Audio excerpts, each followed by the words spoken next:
هناك وظائف عديدة يحلم بها كثيرون منذ الطفولة، طبيب كان أو مهندسا أو شرطيا، ولكن هل سمعت عن وظيفة النائم المحترف أو وظيفة مهندس الشوكولاتة أو حتى وظيفة تحديد جنس الكتكوت؟ فيما يلي مجموعة من أغرب الوظائف في العالم. دافع الركاب. نظام السكك الحديدية في اليابان متطور للغاية، وغالبية السكان يركبون القطار. في وقت الذروة يكون الازدحام شديدا، ولكن المشكلة أن الازدحام على أبواب القطارات يمنع إغلاقها، وبالتالي لا يتحرك القطار إلا بعد أن يتأكد السائق أن جميع الأبواب قد أغلقت وأصبح الوضع آمنا. في هذه المحطات واحدة من أغرب الوظائف في العالم. العاملون في هذه الوظيفة مهمتهم دفع الركاب العالقين على الأبواب إلى الداخل بأي طريقة حتى يتم إغلاق الأبواب لينطلق القطار. النائم المحترف. ربما كانت هذه الوظيفة هي الأكثر راحة في العالم، ففي بعض دول الغرب توجد الكثير من مراكز الأبحاث المتعلقة باضطرابات النوم. يحتاج الباحثون إلى حالات لإجراء دراساتهم وأبحاثهم عنها. البعض يعمل في وظيفة النائم المحترف مقابل أجر كامل. مهمة النائم المحترف أن ينام ليقوم الباحثون المختصون باضطرابات النوم بعمل الدراسات والأبحاث عليه. مهندس الشوكولاتة. الشوكولاتة واحدة من ألذ المأكولات على وجه الأرض، لكن هل سمعت من قبل عن وظيفة مهندس الشوكولاتة؟ هذه الوظيفة متاحة في شركات الشوكولاتة الكبرى والفاخرة، والتي لها حصة كبيرة من السوق العالمي للشوكولاتة. مهمة مهندس الشوكولاتة تصميم مجموعة متنوعة ومثيرة من الشوكولاتة اللذيذة للتفوق على الشركات المنافسة. مصور خرائط جوجل. كلنا نعرف خرائط جوجل ونستعملها كثيرا عند البحث عن أي مكان عبر العالم. هل فكرت للحظة كيف فعل جوجل ذلك؟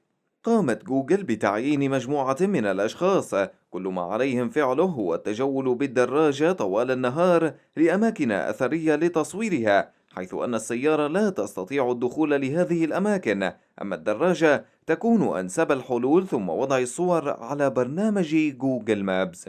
صيادو الدراجات. تشتهر مدينة أمستردام الهولندية بأنها العاصمة الأكثر عشقا للدراجات في العالم.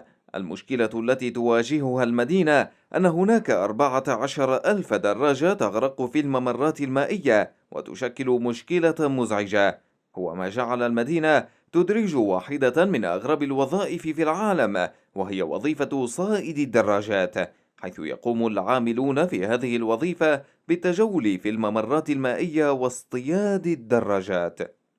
استخراج سم الثعابين. يقوم مزاول هذه المهنة باستخراج السم من الثعابين الأكثر خطورة في العالم، مثل الكوبرا والأنواع الخطيرة الأخرى، وتستخدم السموم المستخرجة عادة للأغراض الطبية. يمكن أن تباع بثمن يصل إلى أكثر من $1000 للجرام الواحد.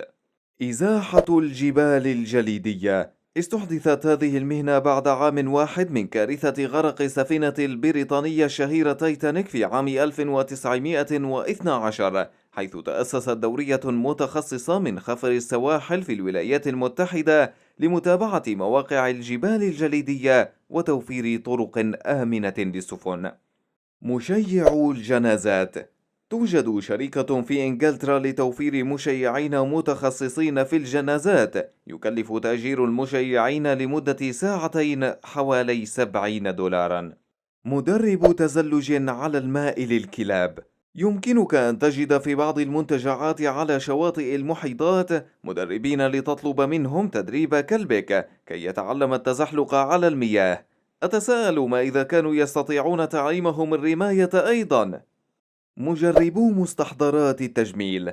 يمكن أن تستفيد شركات مستحضرات التجميل من خدماتهم، وذلك باختبار الكريمات والمواد الأخرى مثل منظفات البشرة وشفرات الحلاقة.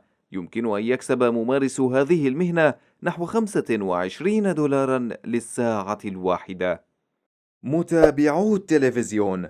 نعم، إن مشاهدة التلفزيون أصبحت وظيفة حقيقية، ولكن ليس بالضرورة أن تكون سهلة كما يبدو، حيث يقوم هؤلاء عادة بمشاهدة البرامج المختلفة ومقاطع الأخبار والعثور على المواضيع المناسبة التي يمكن استخدامها في برنامج تلفزيوني أو أخباري. يتراوح الأجر بين 500 و 600 دولار في الأسبوع. الواقفون في الطوابير. صدق أو لا تصدق، يتم توظيف البعض للوقوف في الطوابير فقط لإغراء الآخرين في الوقوف معهم. يعمل هؤلاء عادة خلال المبيعات الكبيرة مثل يوم الجمعة الأسود في الولايات المتحدة، أو في إطلاق المنتجات الجديدة مثل هواتف آيفون الجديدة. مجربو طعام الكلاب. يتم تعيين هؤلاء الموظفين لتذوق الطعام المخصص للكلاب من قبل شركات أغذية الحيوانات الأليفة، وذلك لاختبار جودة منتجاتها. وعادة ما يقوم المتذوق ببصق الطعام بمجرد تذوقه. المتعاطف هو الشخص الذي يمكن أن يجلس معك للاستماع لشكوى أو مشكلة أو للمواساة والتشجيع. يتقاضى نحو 80 دولارا في الساعة.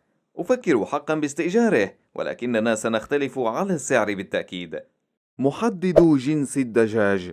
برأيي هذه أغرب الوظائف في العالم، حيث يتم الاعتماد في مثل هذه الوظائف عادة على الحدس لمعرفة إن كان الفرخ ذكرا أم أنثى. معالج نفسي للقطط والكلاب. هذه الوظيفة لا يحتاج صاحبها إلى شهادة علمية، ولا يشترط أن يكون دكتورا بيطريا، بل تكمن مهمته في معالجة نفسية الحيوانات التي تعاني من الاكتئاب. والدخل السنوي لهذا الموظف يقدر بنحو 35 ألف دولارا في السنة. وظيفة متذوق في كوستا.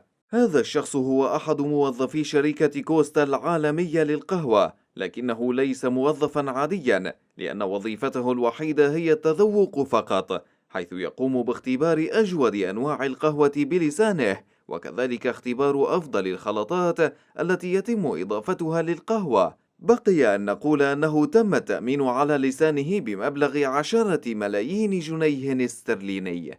باحث البعوضة البرازيلية. على الرغم من معاناة بعض العلماء والباحثين دائما من أجل تحقيق اكتشافات علمية، إلا أن للباحثين في مجال محاربة الملاريا معاناة تفوق معاناة البحث العلمي.